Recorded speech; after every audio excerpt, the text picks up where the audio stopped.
Welcome to the Compliance Experts podcast, hosted by VARTAN Consultancy. Miles Vartan and his guests, as experts in compliance and risk management, will guide you carefully and with clarity through the many sectors of compliance like health and safety, ISO and operator licenses, and the complexity of customs regulations. They'll also be talking about the latest legislation, global trade news, and the hot topics as they happen.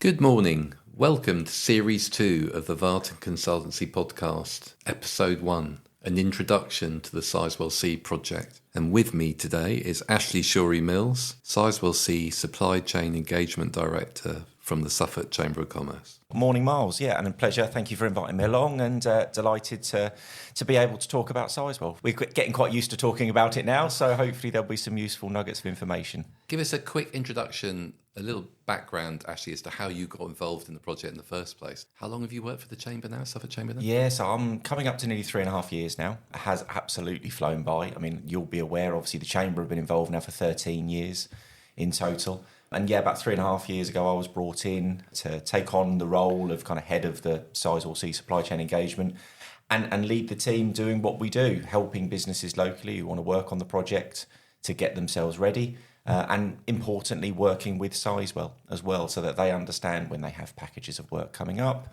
who locally, regionally can fulfill those roles. So really working as that hand holder across everyone. It's a very exciting job.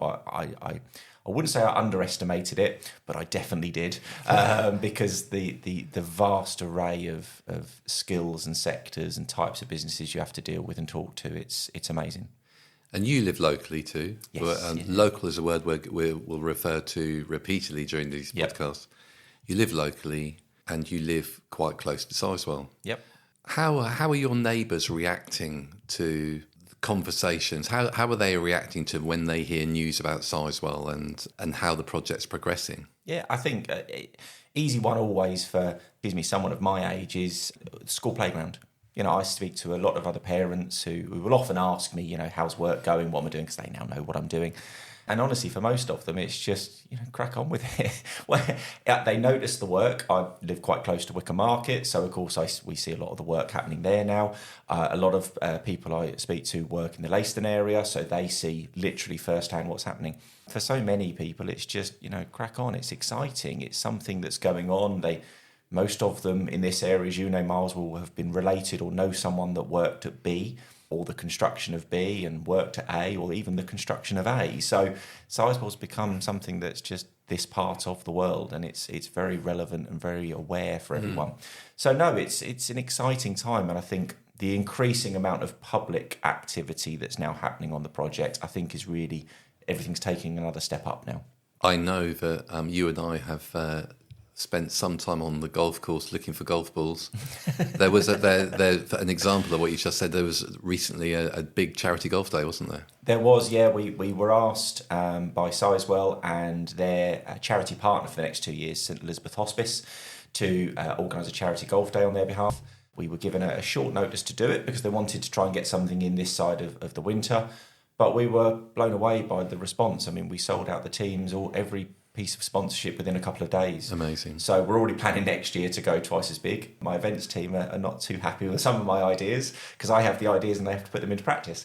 But no, we raised over £9,600 in an incredibly short period of time. Really good day. Fantastic hosts at Finn Valley Golf Club as well, I have to say. And no, really, really good. And it was just a good opportunity, I think, for lots of businesses to give back to, importantly, a Suffolk-based charity.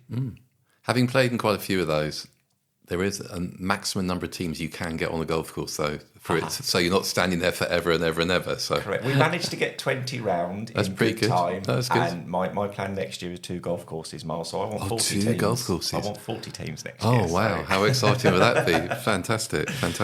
I've never heard of that before. Brilliant.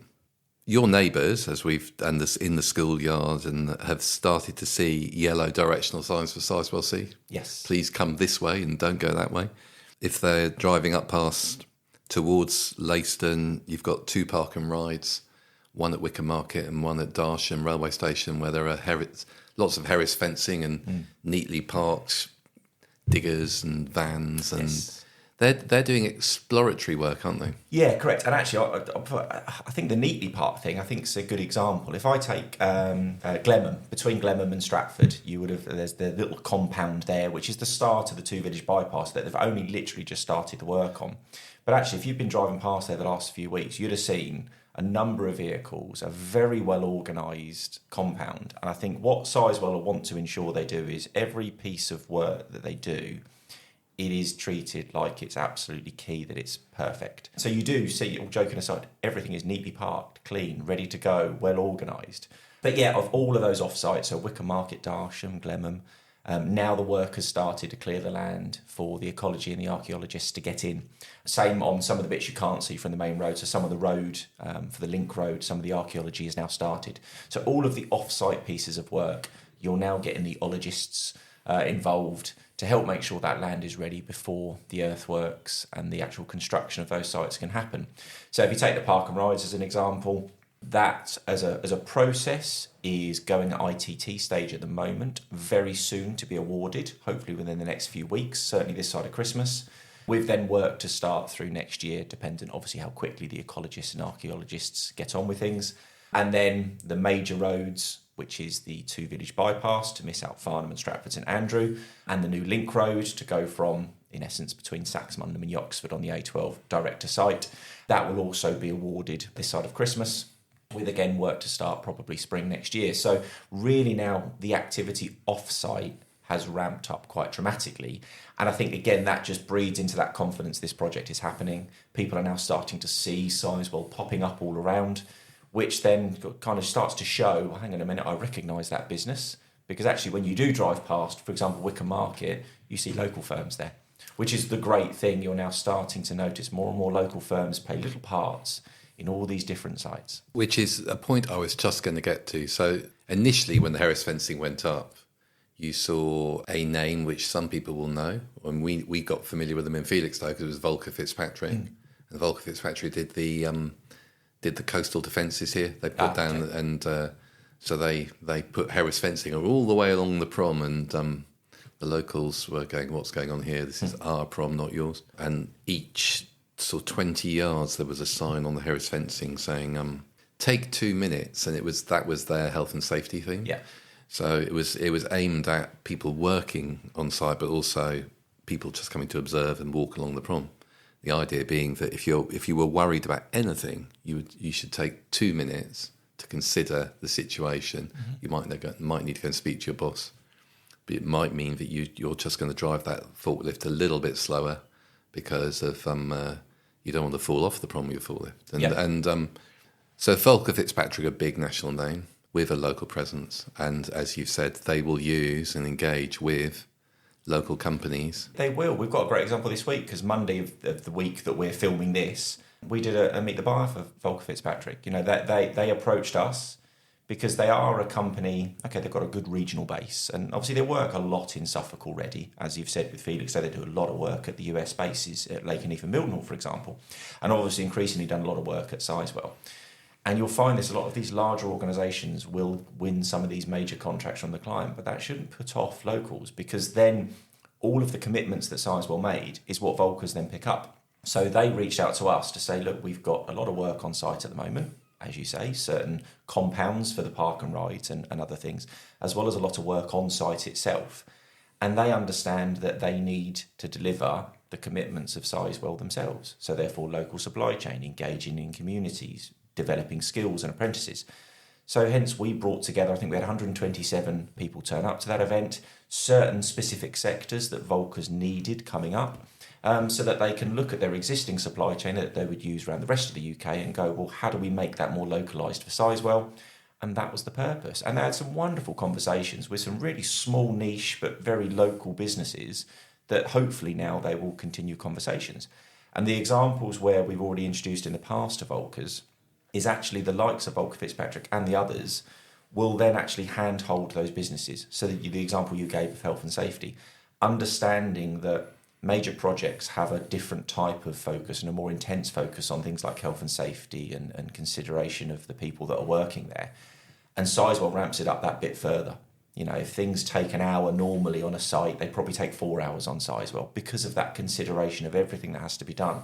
So these larger tier one organisations, their role is not just to deliver this on time, on budget, it's also to handhold those local businesses that we introduce to them. The Meet the Buyers are fantastic events. You and I worked with Peterson in Lowestoft, and they had on the logistics tender, and you get people drive huge distances and go up very early in the morning to show amazing commitment to get to these events. That's when they're publicised. And I think the conversation we've had so far is something very repeatable that we've had with an awful lot of suppliers. But often the question is, well, how do I know who the tier ones are? Yeah. Rather than just waiting for them to announce they're going to have a Meet the Buyer, I want to get to know them now. Yeah. How can small and medium-sized businesses, or in Suffolk, quite large businesses, get to find out who the tier ones are? So I think there is an element, most of the answer to that is going to be about us, but firstly, there is an element of that proactive nature as businesses. As Suffolk businesses, we see it particularly, and more broadly, actually, regional business in the East. We live our own little microcosm in Anglia, don't we? That everything's all right, everything's okay, and you get great recommendations word of mouth. Actually, projects like this, you have to be out and sell yourself a bit more and go out and find those businesses. So it is a little bit of you've got to be proactive. But that's actually particularly, main answer to this, Miles, is that's where we come in. Both through our comms and through our portal that we manage, we will make sure that people are aware who's winning these contracts. So again, this week, we have literally last night, Miles, you may not have even seen it yourself, loaded on the latest contract award data onto Compete For. So Compete For, that platform that Sizewell used to publish all opportunities, is where we put the procurement timeline for the next 6 to 12 months. So what is Sizewell going to look to procure? That's now on there. But also, what have they procured? So you will now see, for example, we can be public, Brahini, good proper Suffolk business, have won their first contract on site for the public rights of way. So that is now on there. So people can now start to see who's winning stuff. At that point, you can reach out and reach out to us, reach out direct to those businesses. But actually, our work is very quietly in the background, working with those businesses who are either looking to win work, have won work before it's publicised, to help them understand if they're going to use a local supply chain, who do they need? And that's, again, where we stress to everyone, get signed up, be involved in the portal, come to our events, because then that helps us represent you in the best way when these companies come forward. So, let's use a silly example. VARTAN Consultancy, win a contract. You might not be publicly able to talk about it yet, but you would be talking to us to say, look, as part of the delivery of this, Ashley, we need some training providers to support us in delivering this scope of works. You would come to us, we would identify those training providers and create those introductions. That's the way in which this works to help give local and regional businesses that extra chance to work on the project. So we did a series of films with where you and I introduced it by walking up and down the waterfront on an incredibly hot day in Ipswich called Super Suffolk Suppliers.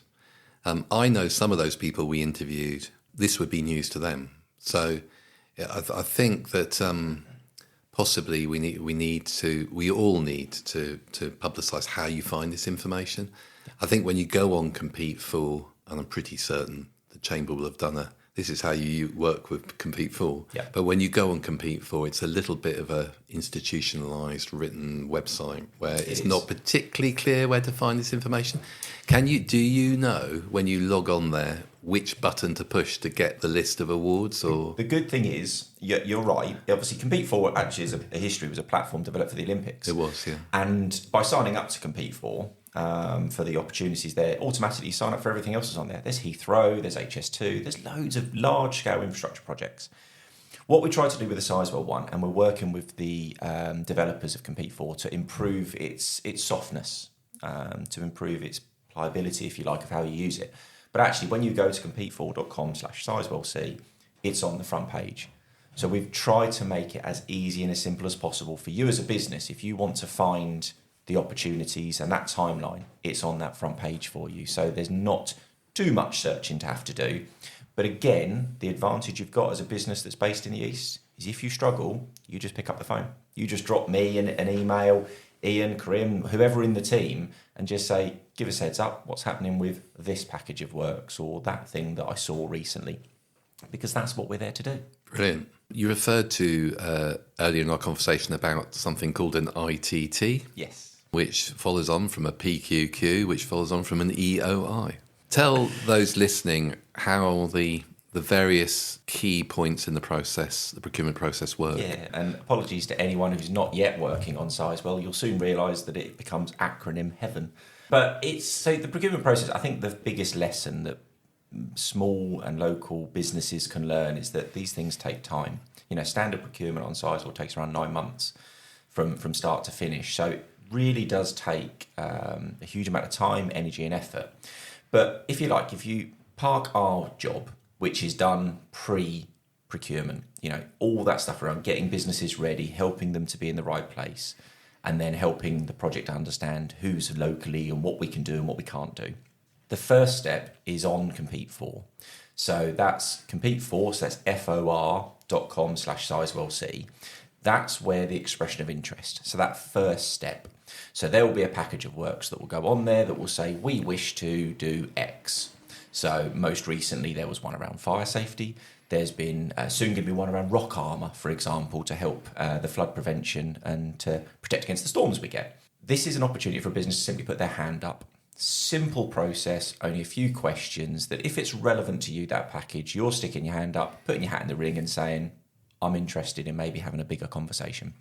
And that's what it is. The next step will then be the PQQ, so the pre-qualification questionnaire. So after you've expressed your interest, a few weeks later, the project will look at that list of businesses and go, right, who on there reasonably could deliver this piece of work? And we'll then take that information away and we'll contact those businesses and say, right, we're going to take you forward to the next stage. That next stage will be on a separate platform called iValuer. It's something that the Sizewell project will send you all the links to get registered on.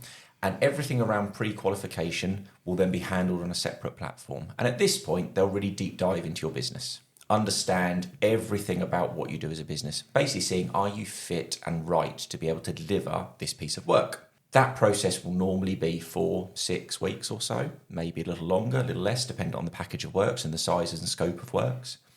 But should you then be successful at that point, the list will then be defined and cut down even smaller, normally maybe 3, 4, 6 suppliers that will then go to that ITT stage, the invitation to tender. At that point is where you start to get the full scope of works of what's going to be expected. So until that point, it's really been about, are you fit as a business to be able to do this? Then once you get to the ITT stage, it's, can you actually do specifically what we need? And that's where you'll then put your bid in. That will again be through iValuer, so that same system done directly with the Sizewell project and give you that opportunity to really showcase a compliant bid to what they want, or potentially also submit a non-compliant bid. Maybe you've got a different way that you would see something being done.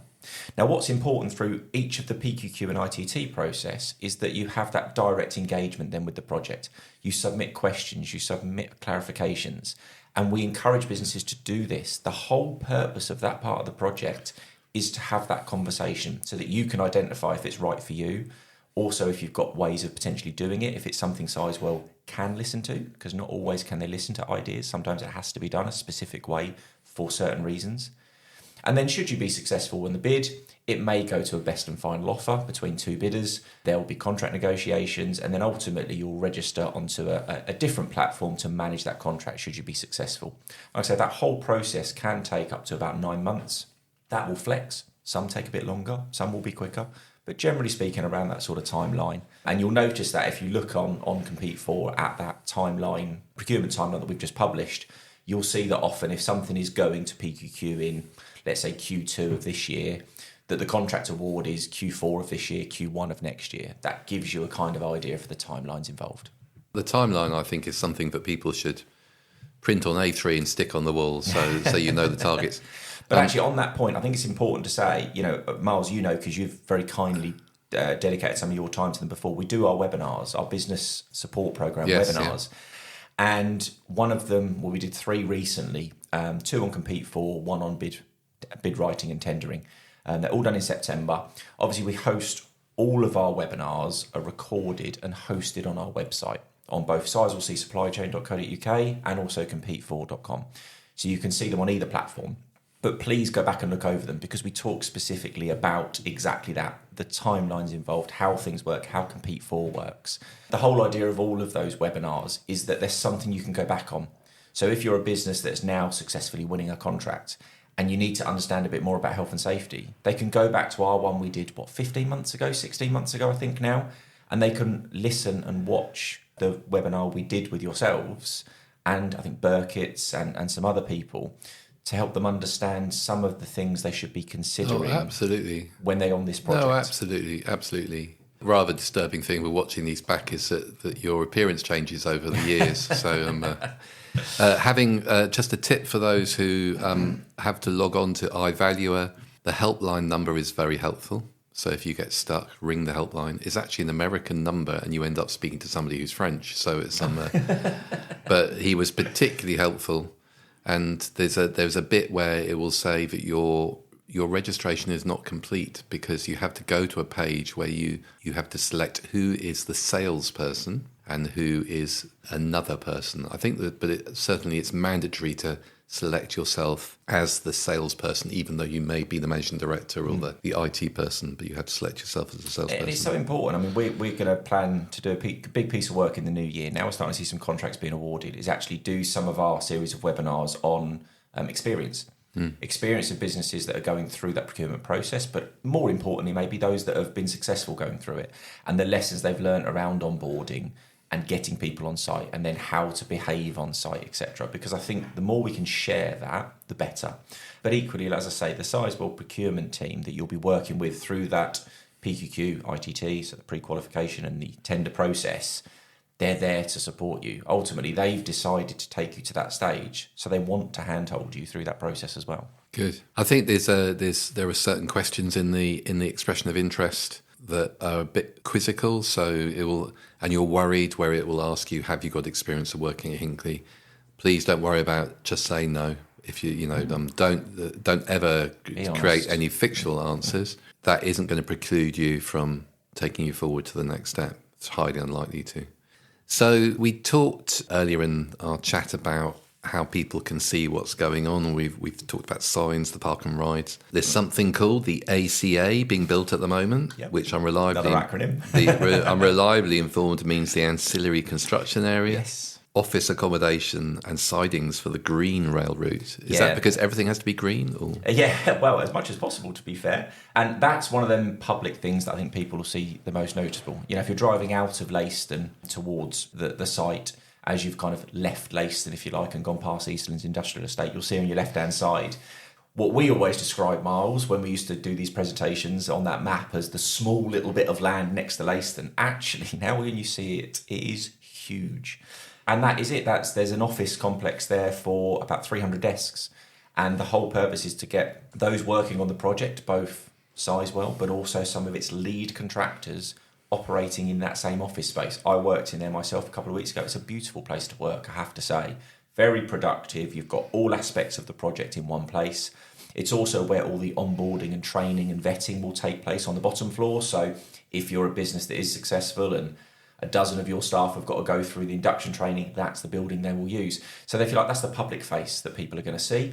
Behind it, there's an awful lot of clearance going on, an increasing number of UXO related stuff, so dealing with unexploded ordnance that's happened across the site. They found out there was a lot of World War II training on the actual main site itself, so there's huge amounts of work going in this area, lots of fencing. But the aim of that, the rest of the ACA site, is for laydown and storage of materials, tunnel segments, things like that, because it's a perfect place for those items being brought in via rail. And rail's another one of those exciting things. I mean, not much work will have been seen, but actually if you live anywhere near the East Suffolk line, kind of between Ipswich and Woodbridge, at night you'd have seen increasing numbers of work over the last 3 to 6 months. That's been Network Rail performing signal upgrades for Sizewell.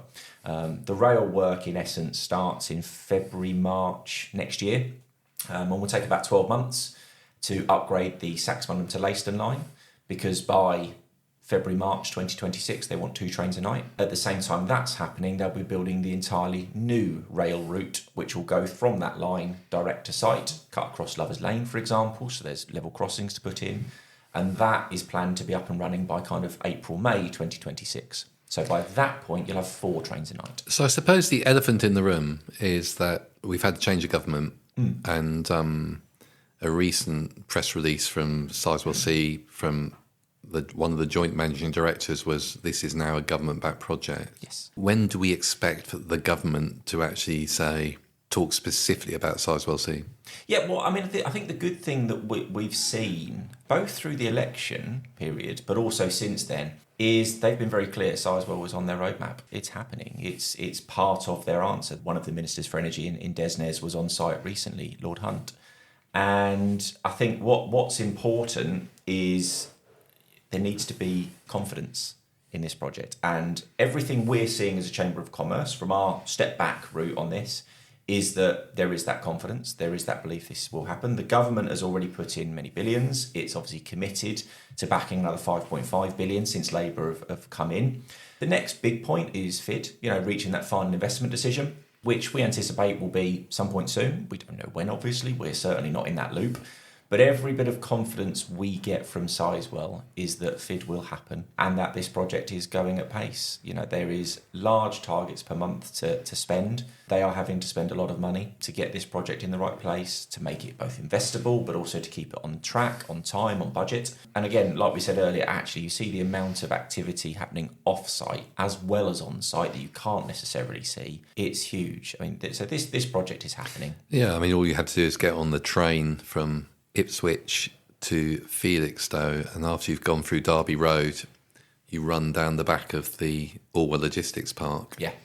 And every day, the latest build on there, which I think is going to be 500,000 square foot warehouse, in addition to the pretty much 700,000 which is already built. Yeah. The 500,000 one is almost like a Lego kit, isn't it?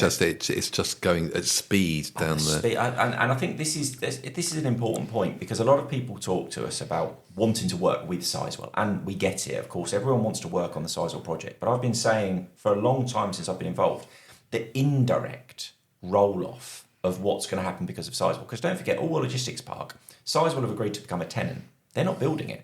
The build is nothing to do with them. They're just being a tenant. So the fact that you've got Sizewell being a tenant, as then whoever it is who's building Orwell Logistics, has given them the confidence to just crack on and build to spec. We had exactly the same this week. We did the Meet the Bar webinar with Pontins at Pakefield.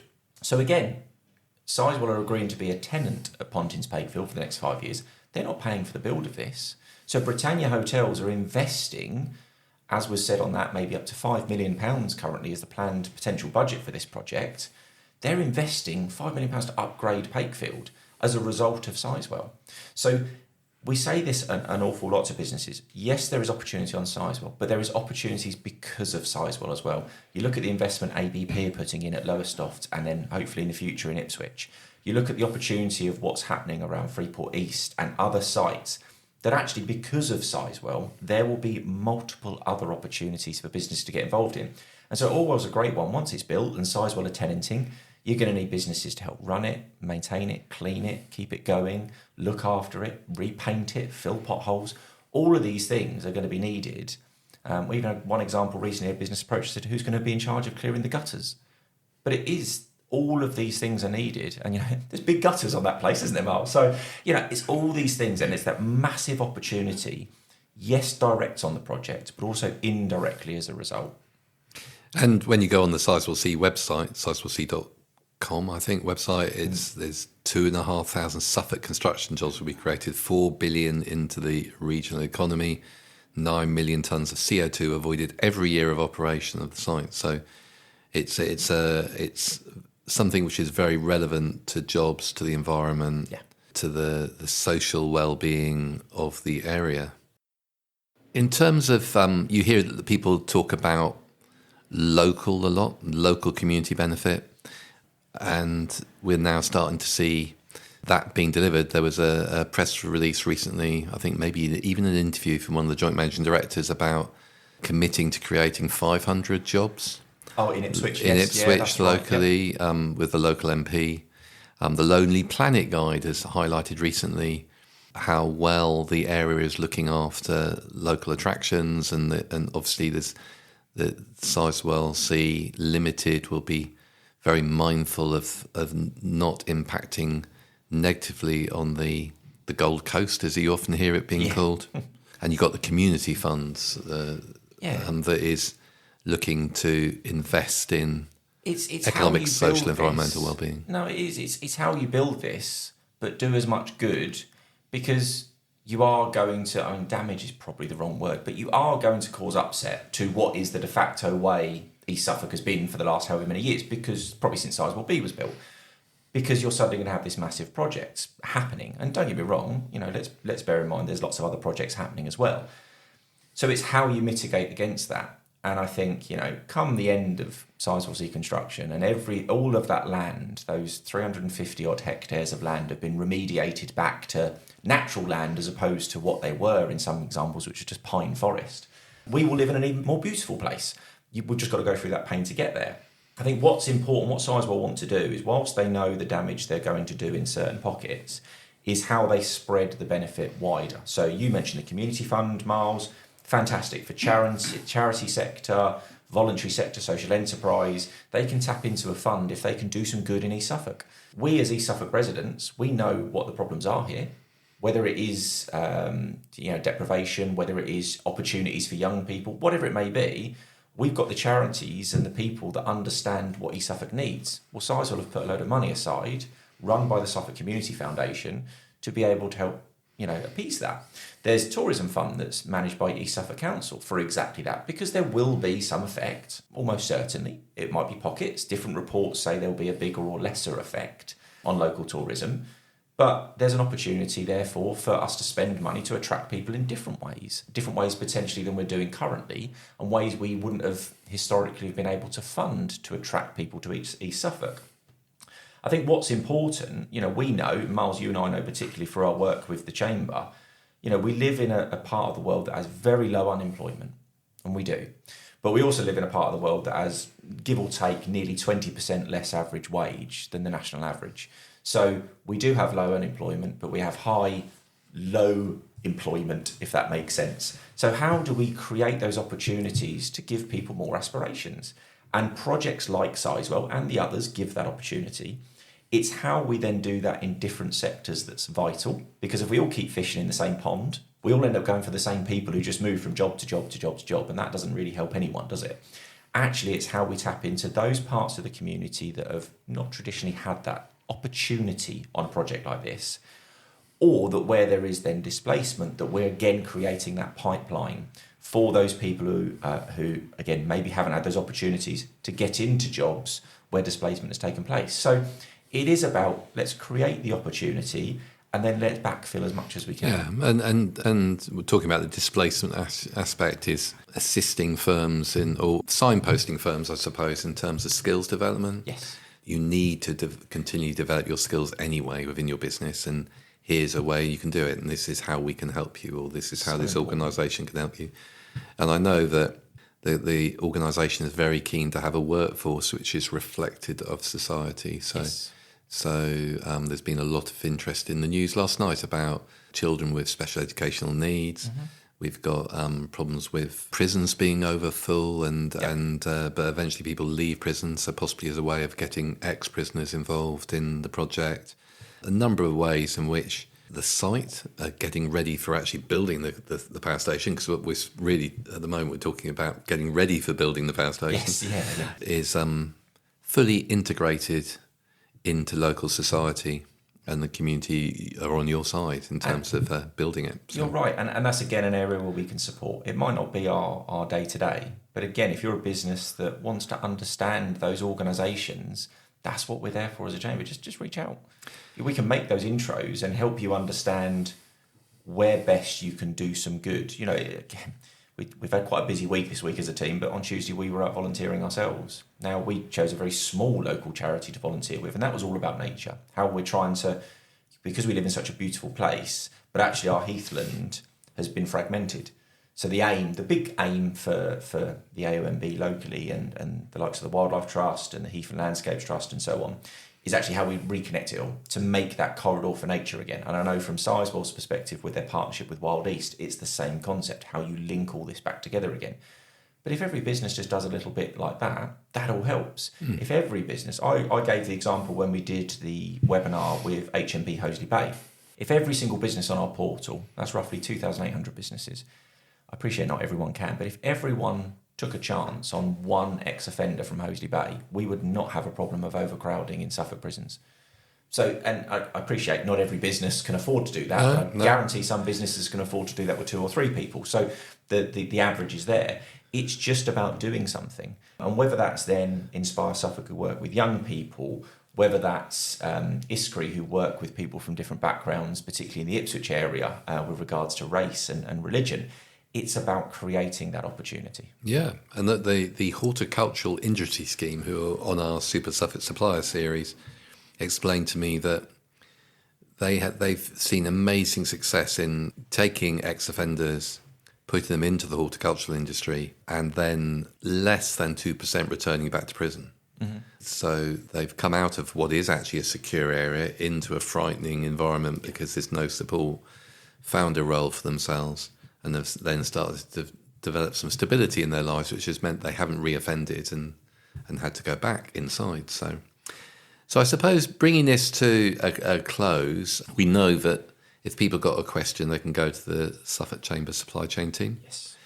They can certainly come to VARTAN Consultancy, where we've got the VARTAN way, where we're helping companies get ready for businesses. But I think if we're going to leave businesses and employers with a message, Ashley, it's what do businesses need to do now to prepare for approaching tier ones and for that approach to be received favourably? What the companies need to be doing now?